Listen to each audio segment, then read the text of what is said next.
Doctor उस्मा खान की बानी PTI नाल जेल विच मुलाकात। डॉक्टर उस्मा खान नूं खसूसी गड्डी विच नाके तो लंघा के जेल ले जाया गया। जेल हुकाम ने 29 दिन बाद बानी नाल मुलाकातां बहाल कीतियां।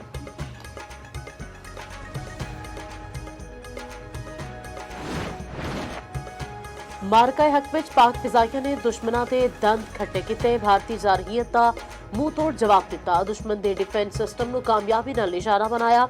Air chief marshal Zaheer Ahmed Babar सद्दू पासिंग आउट परेड दी तकरीब नाल खिताब आखिया ऑपरेशन बरयानुल अरमरसूस विच दुश्मन नूं शिकस्त दित्ती। पीएफ अकैडमी असगर खान रसालपुर दी पासिंग आउट परेड मजमूई तौर ते 166 कैडेट्स पास आउट होए। तकरीब विच राफेल हंटर JF-17 थंडर दा शानदार फ्लाई पास्ट।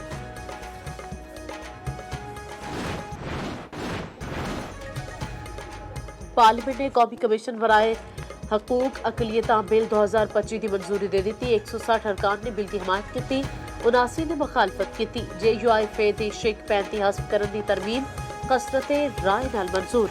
कौमी कमीशन बराए हकूकी अकलियतां 16 मैंबरान उत्ते मुश्तमिल होवेगा। 4 सूबियां तो 2 अकलियती मैंबरान कमीशन का हिस्सा होवणगे। चीफ जस्टिस याहिया अफरीदी दी ज़र सदारत जुडिशल कमीशन इजलास का एलामिया जारी। एलामिया के मुताबिक जस्टिस जफर अहमद राजपूत नूं सिंध हाई कोर्ट दा चीफ जस्टिस बनाने की सिफारिश, जस्टिस मोहम्मद कामरान मुल्ला खेल नूं chief justice Balochistan high court तैनात करने की सिफारिश, जस्टिस मियां गुल हसन औरंगजेब नूं सुप्रीम कोर्ट दा मुस्तकिल जज तैनात करने की सिफारिश।